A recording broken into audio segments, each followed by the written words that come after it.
Good afternoon. It is so great to see you here today. My name is Rebecca Andrade, and I'm the Educational Programs Manager here at the Kansas Health Institute. And I would like to welcome you to our third session of the 2025 Bring It Learning Series, Hunger in Kansas. Bring It Learning Series is offered by KHI, and it's really just a chance for all of us to come together for sessions about health policy topics related to issues that may be coming up during this year's legislative session in Kansas. We call these sessions Bring Its because, again, it's a chance for us to connect over lunch and a chance for you to bring your questions and perspectives on the topic at hand. So, a little bit about who we are. KHI, or the Kansas Health Institute, is a nonprofit, nonpartisan educational organization based in Topeka, Kansas. We were established in 1995 with a multi-year grant from the Kansas Health Foundation. And we are guided by the vision that Kansas will become the healthiest place to live through evidence-based and innovative strategies, policies, and practices. We work towards this vision by providing nonpartisan information, convening crucial conversations, and facilitating learning that leads to meaningful change. If you visit our website or if you stop by our building, you'll see that our work involves research, evaluation, technical assistance, and policy analysis, as well as podcasts, blogs, and gatherings just like today's Bring It session. We are offering a total of 5 sessions, and the next one is this Thursday, February 27th, Advancing Age-Friendly Kansas, Strategies for Impact. If you need to register or if you'd like to share the information with someone in your network, you'll find the registration link in the chat or on our website on our events page. And so now it is my pleasure to introduce my colleague, Samaya Parra-Kramer-Moore. Samaya is a senior analyst and portfolio strategist here at KHI, and she will be guiding us through today's session as well as moderating the panel. So I'll pass it over to you, Samaya. Thank you so much, Rebecca. Hello, everyone, and welcome to our Bring It. Today, we will be covering a lot of detail related to hunger and food insecurity. We are so glad you can join us for this. Before we get into this, I do want to acknowledge the many team members who helped assist with the research, analysis, and preparation for this Bring It. On this slide are many who contributed to the analysis of various reports that we will share today. Also for this event, it is not possible without many of the team members who bring together all the amazing work to make this event go on. So thank you. A little bit about our agenda today. I am going to share some details, setting the stage about hunger and food insecurity in Kansas. Then we will introduce our panelists who come from a variety of sectors and are here to share their expertise. We welcome your questions as well. Please submit them, and we are happy to hear the conversation. Getting into a little bit about the details of the report that I'm going to share today. If you follow this QR code or the link on screen, we prepared a number of reports for the Hunger Free Kansas initiative. This includes some data at the state level, as well as a few community grantees through the initiative that we welcome you to visit. I will highlight some of the information today. All of this was prepared for those stakeholders. If you visit those reports, you'll see the full report has a few different sections. We based the methodology of this around a few different key frameworks. First being the Healthy People 2030 Social Determinants of Health framework. And also when you think about the US food system, and specifically the Kansas food system, what are those levers and indicators that have a high impact on how we get our food, access our food, and purchase that food? Before we get into the conversation with the panelists, I did want to share some key definitions on some of the data that will be shared today. First off, food sufficiency. Often when we talk about hunger, we need a way to measure hunger. That physiological condition of experiencing hunger has a few different proxies. The one that I will cover today is food sufficiency. That's when you sometimes or often have enough food. If you we measure that in the lack of food sufficiency. So if you sometimes or often do not have enough food, then you are experiencing hunger, or it's the closest proxy we have that we'll present. Next up, food security. Again, we often measure this in the opposite when we talk about food insecurity. This goes further than whether or not you have food. It starts talking about whether or not you have access, easy access to that food, and whether or not it's affordable. There is a newer area of research that's emerging called nutrition security. When we think about this, this is really where that food is medicine or food as medicine work falls. And it thinks about how are we creating food that's accessible, affordable, but also nutritious that meets the dietary conditions to either prevent chronic disease or treat it.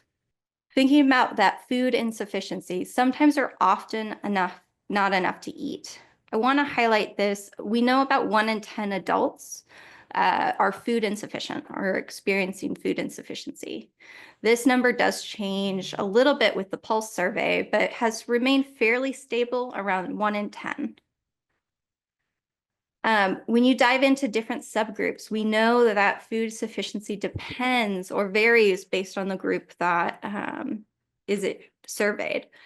I want to highlight this one as thinking about food insufficiency by difficulty walking or climbing stairs, especially as you think through those access points. Those who report a lot of difficulty with those activities share that about 1 in 3 of them are experiencing food insufficiency, or that's sometimes or often not enough to eat.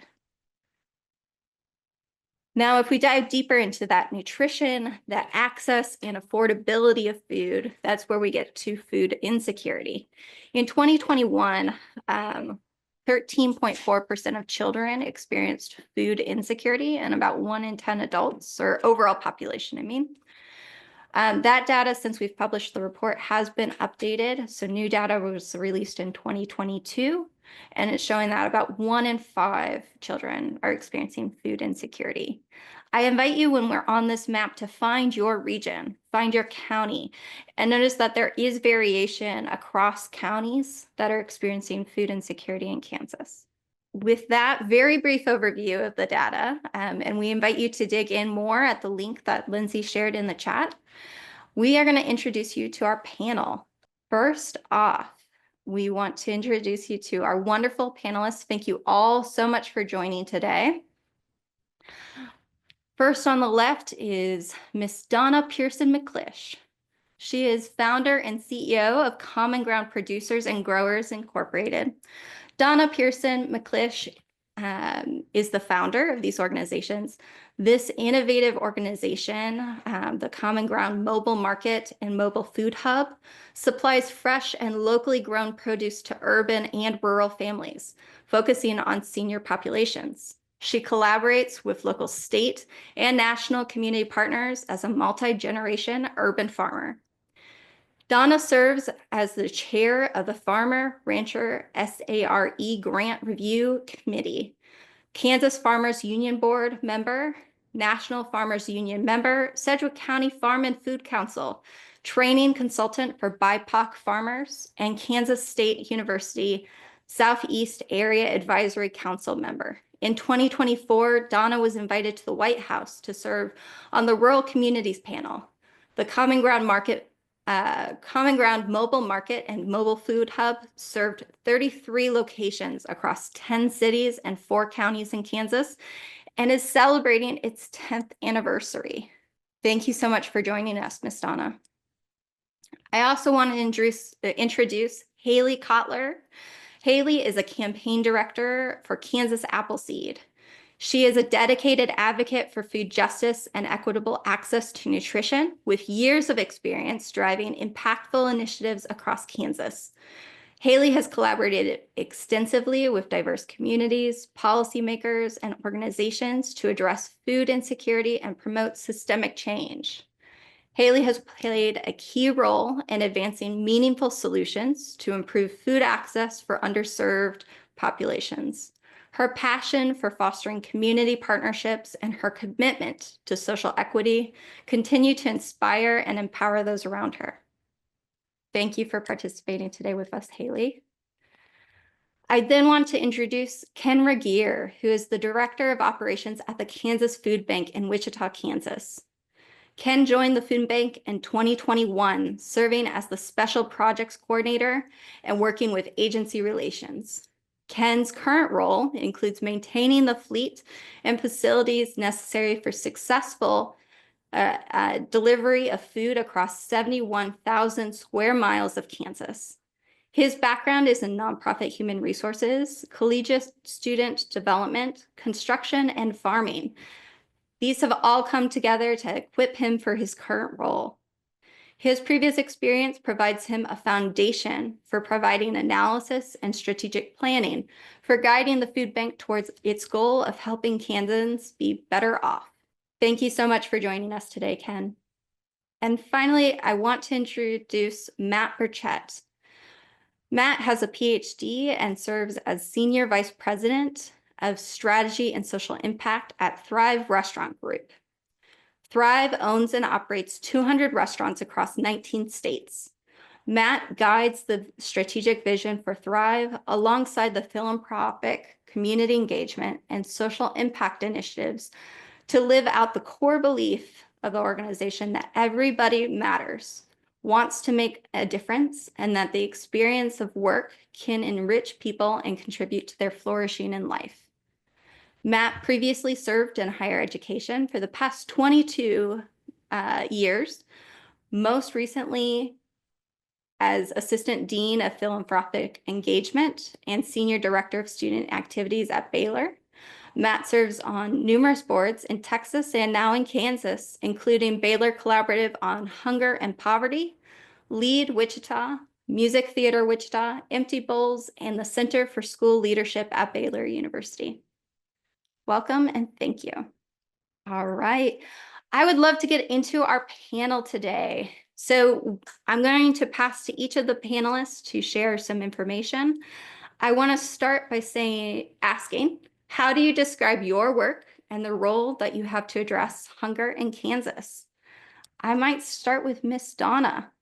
Good afternoon, everyone. What a pleasure to be here today and to share with all of you what we do. Thank you for the opportunity. We're sharing what we do, how we do it. The Common Ground Mobile Market provides food, access to healthy, fresh food through delivering to senior sites, senior locations. And as Samaya said, that we serve 33 locations, 10 cities, 4 counties at this time. And we serve both urban and rural communities. So this is our 10th year in operation.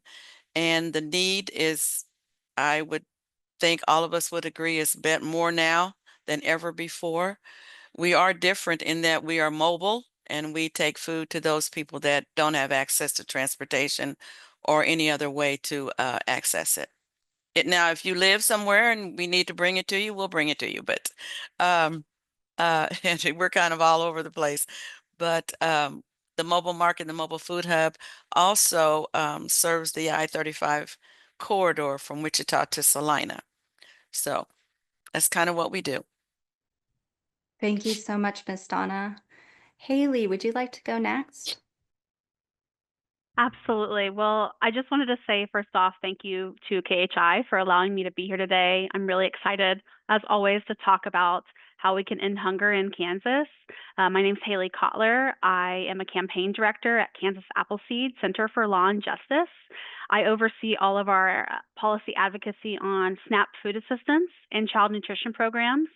I've been trying to think about how to describe my job for the last couple minutes, and no 2 days are the same.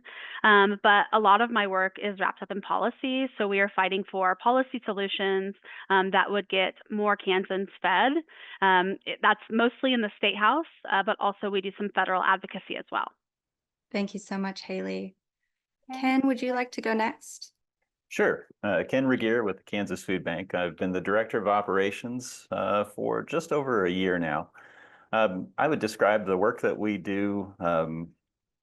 We cover basically 3 corners of the state and about 85 of the 105 counties of Kansas. As Samaya noted, it's 71,000 square miles of the state. So we are in every county every month.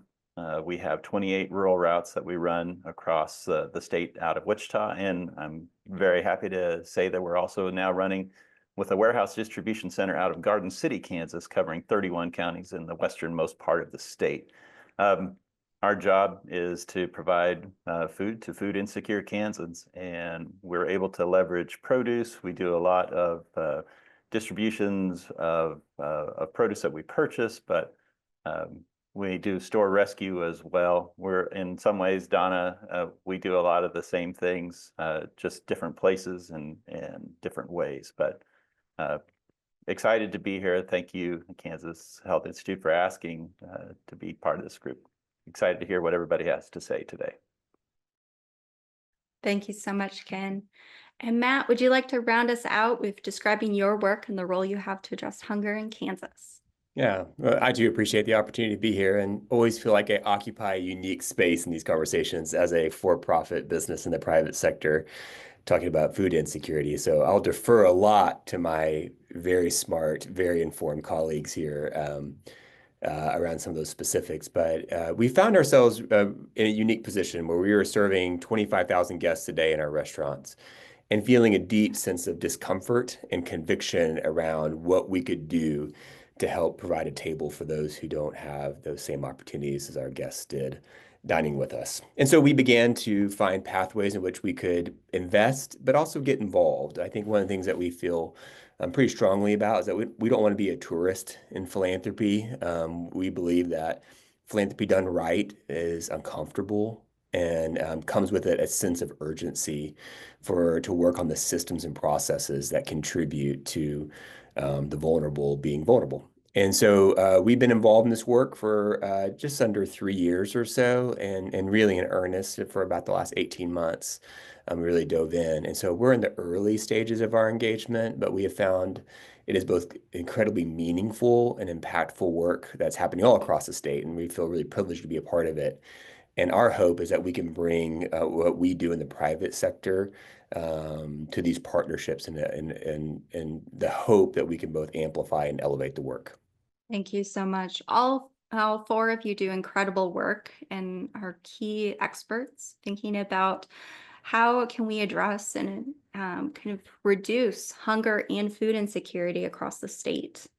When we started this webinar, I shared some data about hunger and food insecurity.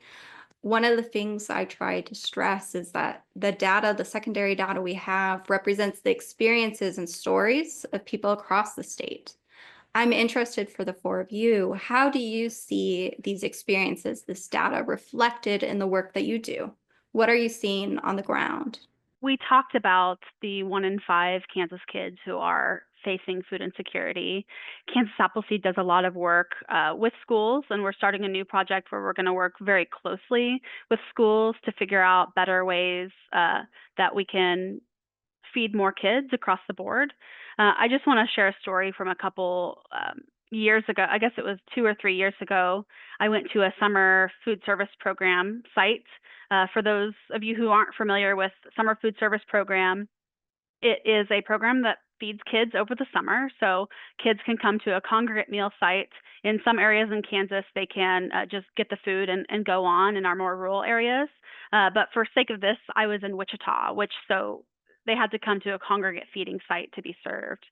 And I was showing some of our local elected officials around the site, and they were connecting with the sponsors and some of the kids.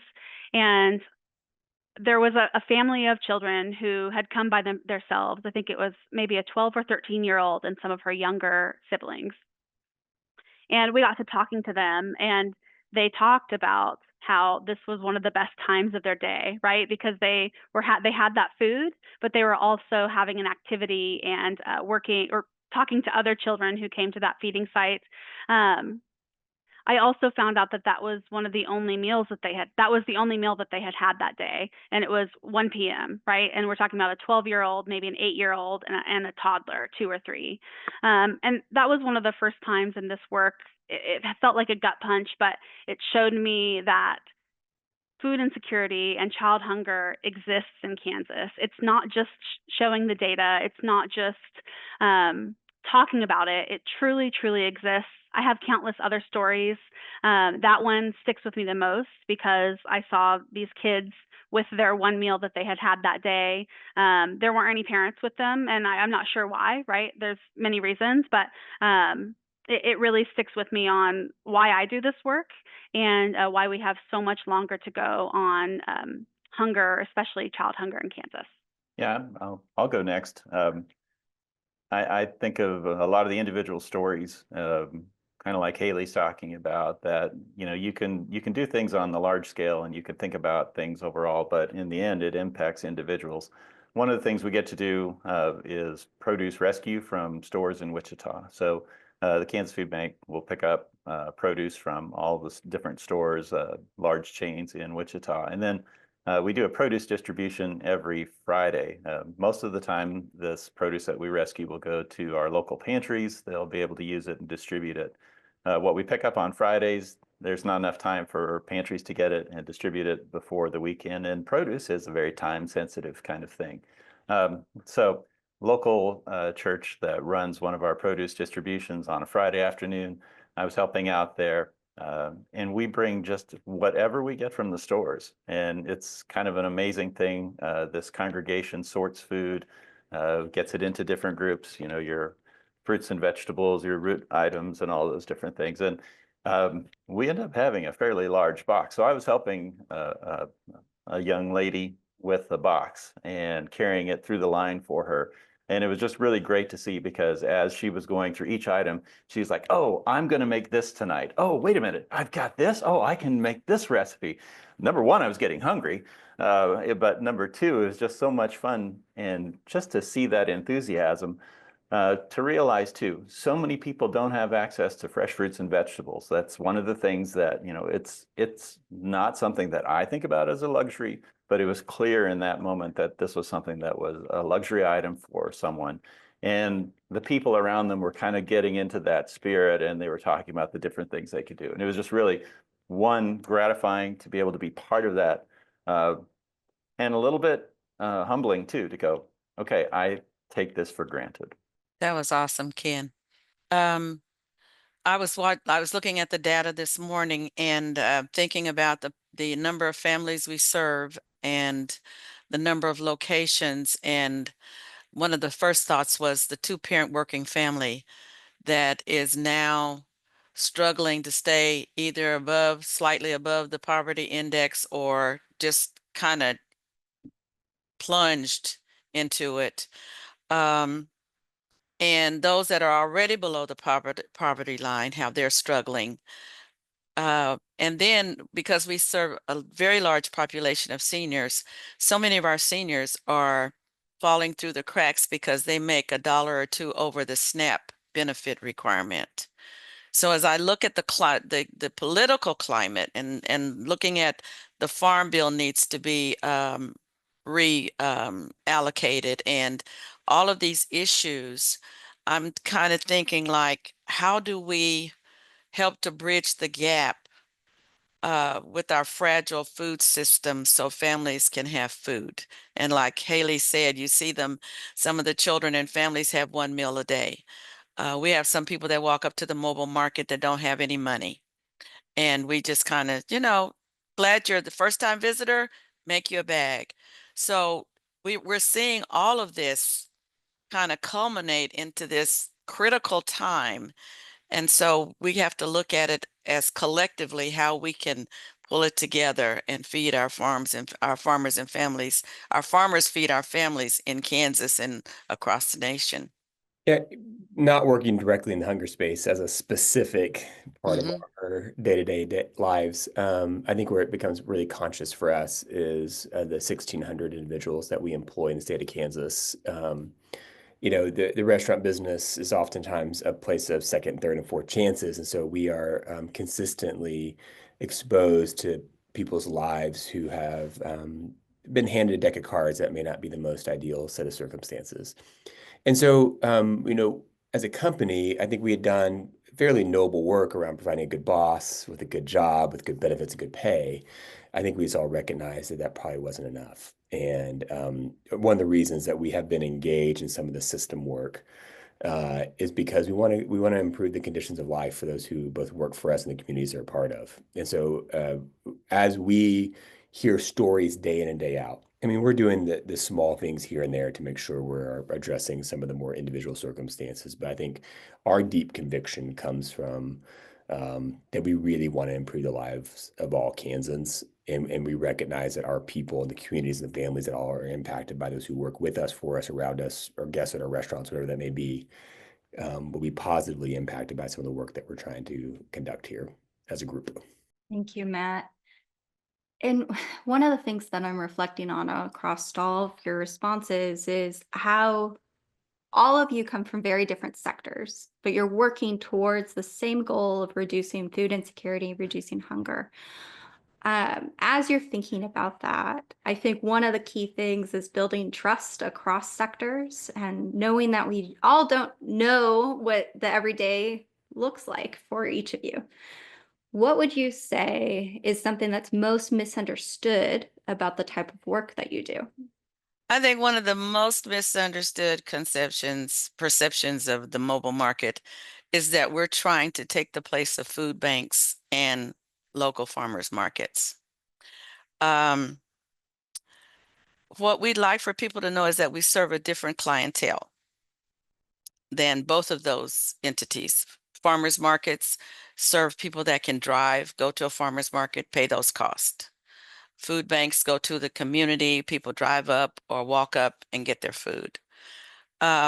We take food to people who cannot access fresh, healthy food because of lack of transportation, the high cost of food, the availability of fresh, healthy food.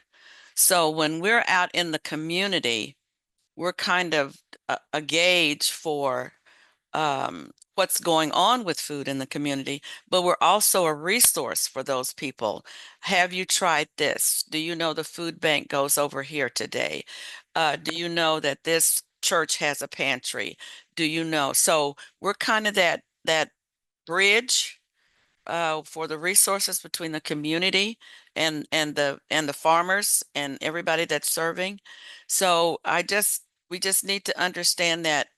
And the analogy that came to me this morning when I was thinking about this was we're on a football, just had the Super Bowl. We're a football team, and everybody has their place, their role, their position. So if we all put those positions together and move together toward the goal line, we can begin to impact this this food system, the frailty of the food system. Like Haley, she does policy, and I'd love to do policy, but I don't have time to do policy. I don't have the expertise. Matt, we appreciate the Thrive program, working with restaurants. That is most valuable. Ken, we appreciate all the food banks do because we work with churches with the food banks. So if we all collectively get on this football team and we move together, we can win the Super Bowl. That's how I kind of feel about it. And I love the idea of being shoulder to shoulder, Donna, and that's it's a great way of describing what you do and how we work together and cover a lot of gaps. There are folks who would never come to a food bank that will come to you and won't come to us. I think one of the things that I would say for the food bank, what's often misunderstood is the scope of the work that we do. Um, you can drive by and you see a building in Wichita and you don't think too much about it, but we distribute about 17 million pounds of food across these 85 counties over the course of a year. I think one of the things that's often unrealized is the ability of food banks to leverage some things. Fresh produce is one of the things that we can leverage. It's one of I think, the things that I'm most excited about, and I think it's where we have the most opportunity. Uh, the U.S. the U.S. farm and food system, and especially in grocery stores, looks for grade A1 of so many things.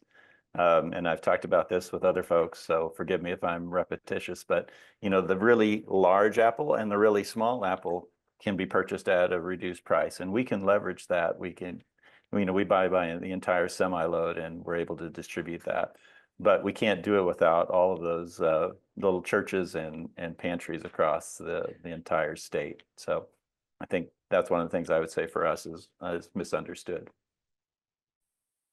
I'm happy to hop on. I want to say Donna and Ken are exactly right, and I just have to say how wonderful it is that we're not always in the same room, but it is there's a sense of camaraderie around this issue in Kansas, and Donna does stuff that I could just never do. It's not in my wheelhouse, but we have each other's backs because we're all collectively going towards the same, driving forward.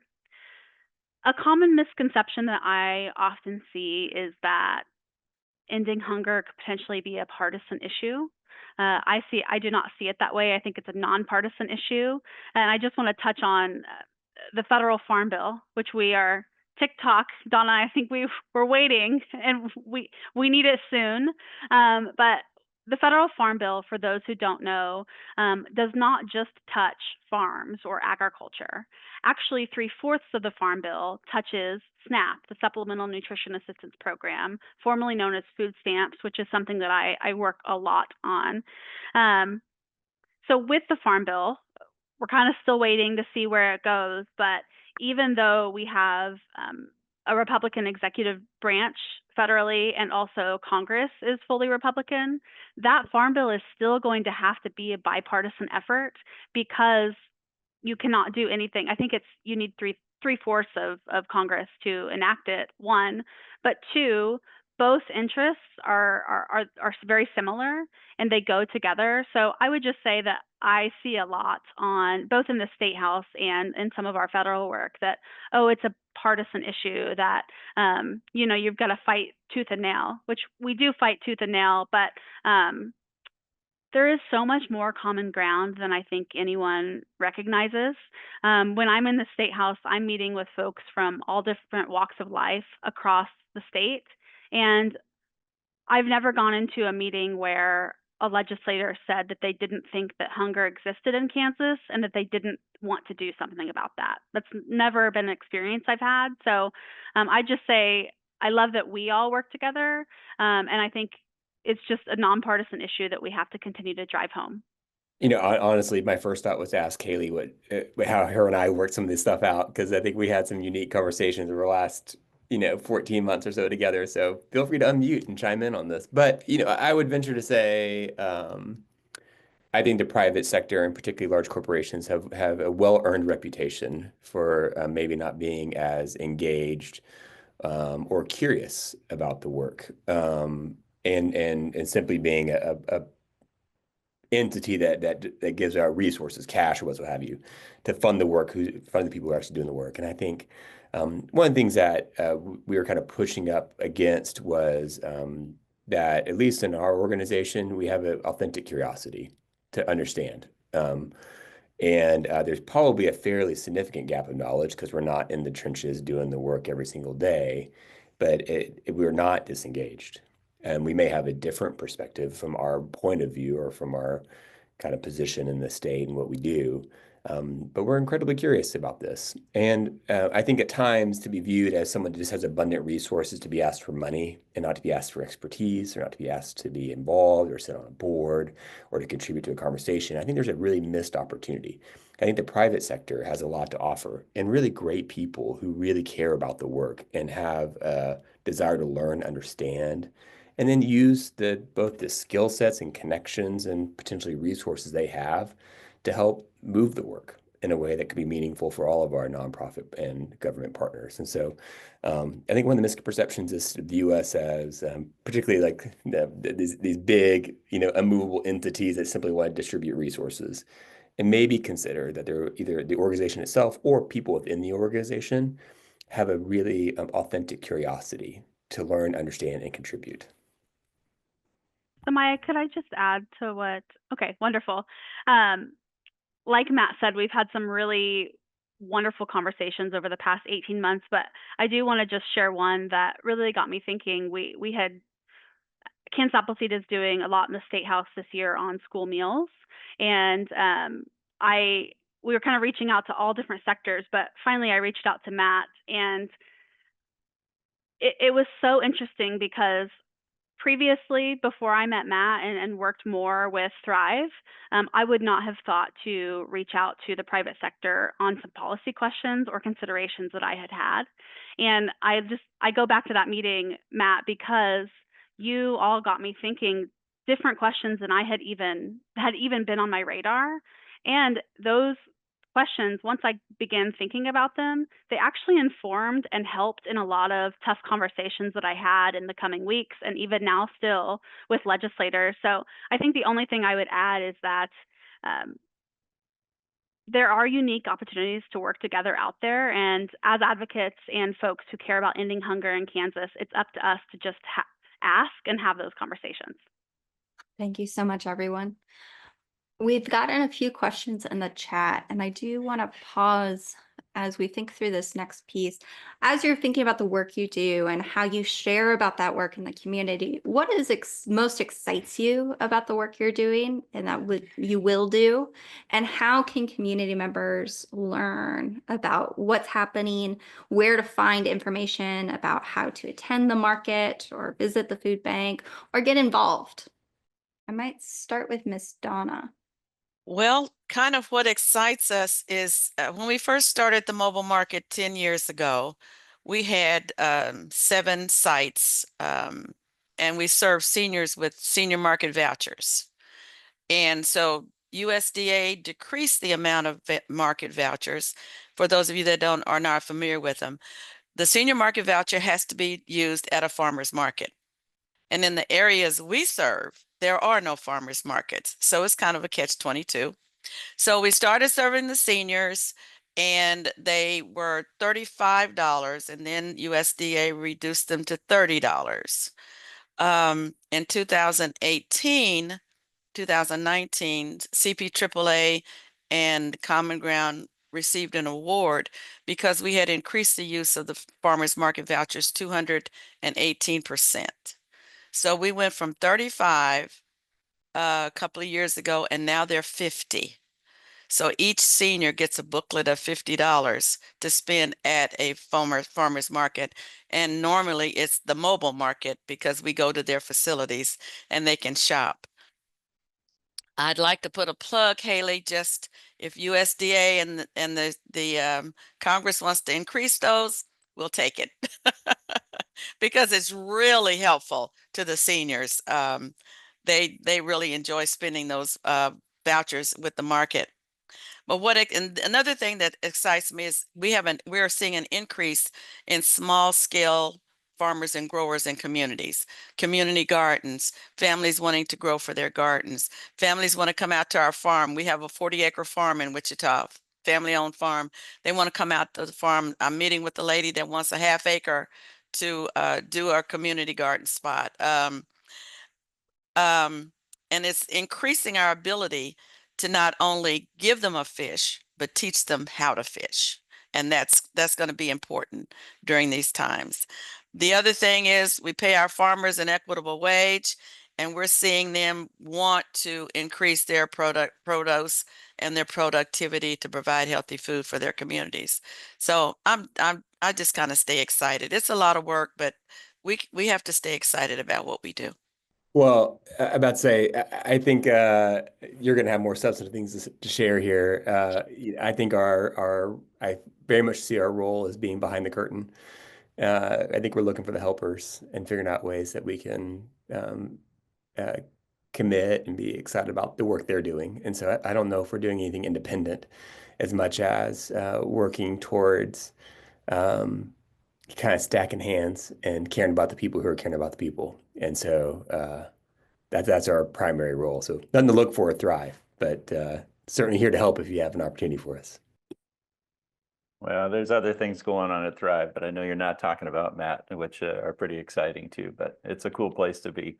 The things I get really excited about is our distribution center in Garden City is one that I think we see that as a bit of a sea change that's happening out there. We're serving the 31 westernmost counties of Kansas. Our goal is to double the amount of produce that goes into each of those counties.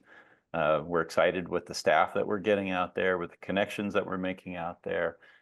People used to see the food bank trucks as they would come through and they would talk about the Wichita Food Bank. And we worked pretty hard at branding this as, no, this is the food bank that's working out of Garden City.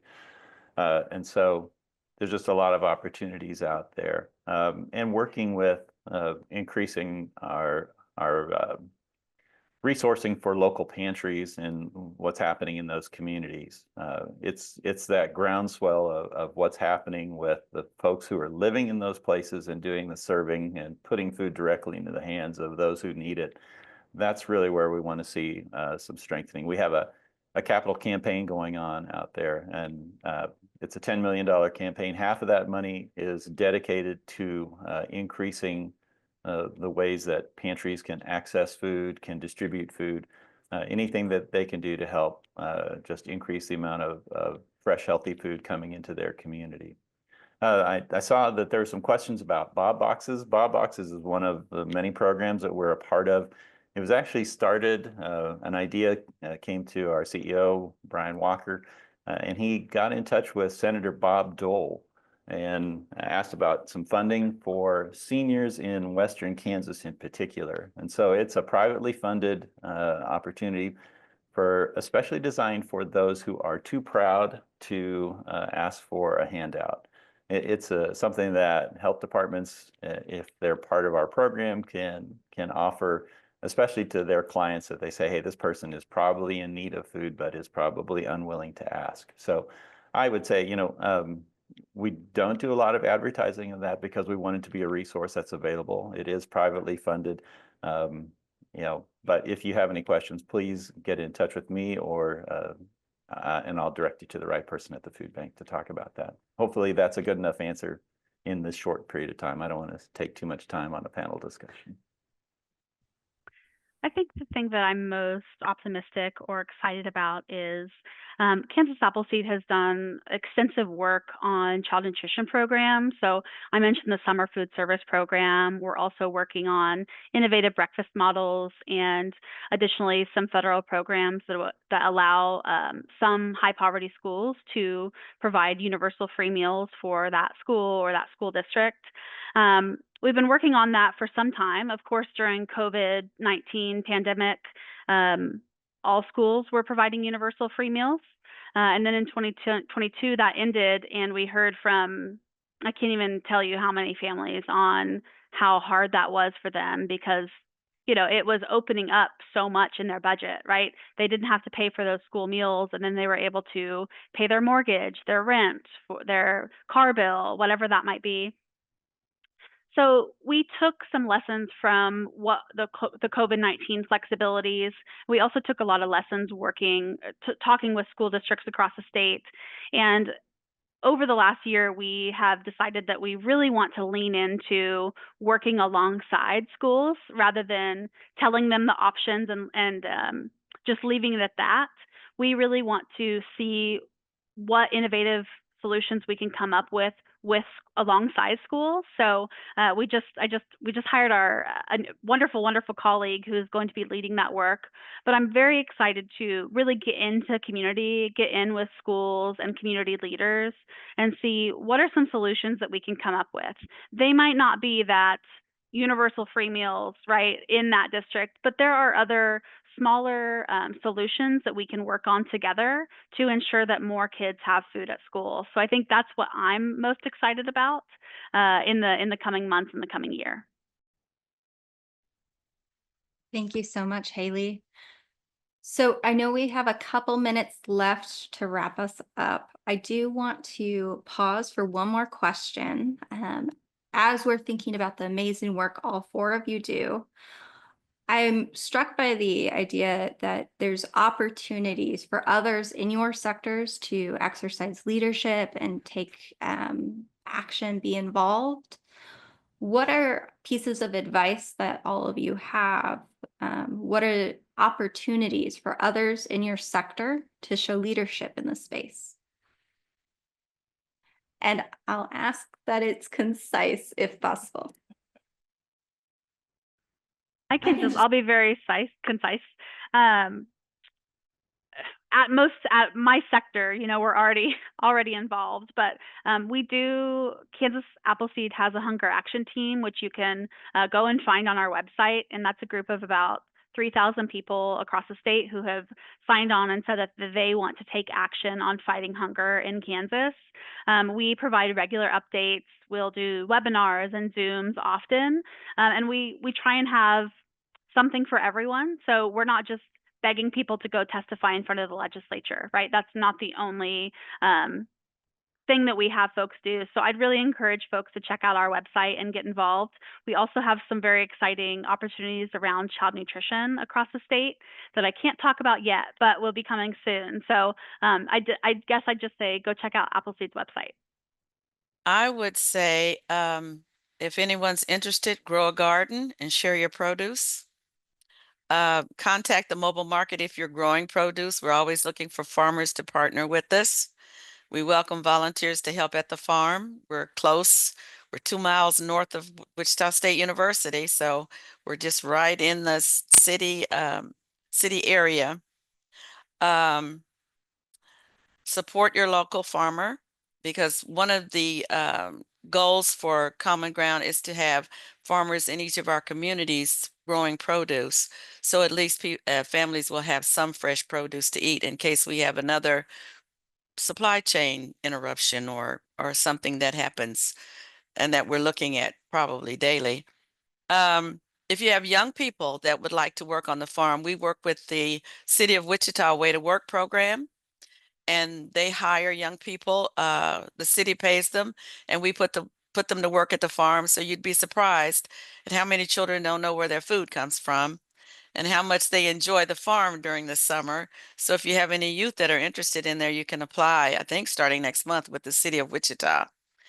And we can also always welcome volunteers to help. You can go to our website, Common Ground PG, commongroundpaulgirl.com, and find out what we're doing and when we're training farmers. We in March we have our urban farm training called Brunches and Blooms. And if you want to join us, March the 22nd, we train our urban farmers how to grow, give them seeds, get them started on their planning for the season. So you're always welcome to anything that we're having. Thank you. Yeah, I would think there's a lot of volunteer opportunities, both at the food bank. I know Matt's going to be coming to the food bank himself in the next couple hours, maybe. Volunteering at your local pantry. They can always use help. Food drives are great. We love that. Yeah, donations. There are just so many different ways to be involved. But the main thing is to realize that hunger is part of every community. Yeah, I got to be there in 30 minutes, Ken. So I'm due there at 1:25. I got to book it across town. No, I would say have patience with the private sector. Teach us, guide us, invite us to your gala, but also invite us to your work and let us understand what's going on, so that we can begin to grow the empathy and the urgency that's required for substantive work. It's the easy button is to write a check and feel good and put it on your Instagram post that we did the thing. The harder, more meaningful work, I think, is to walk alongside the partners who are doing day in, day out the really difficult but rewarding effort to end hunger in Kansas. And so invite us, encourage us, educate us. I think you'll find that you'll have more open hearts than what you may have previously believed. So today I'm inviting Matt, Haley, and Ken. I'm sorry. You're all invited. I'll come out to the farm. Ken, all right. He's sent me Okay. into the food, although I'm hanging out with 8th graders at the food bank, so I'm not super excited about that. But the food bank side, yes. The 8th grade side, not so much. I want to thank you all so much. I'm so excited about the opportunities for collaboration across all of these sectors. And I'm also excited about the opportunity for the Kansas Health Institute to continue to provide data and analysis to help inform policymakers and decision makers like yourselves.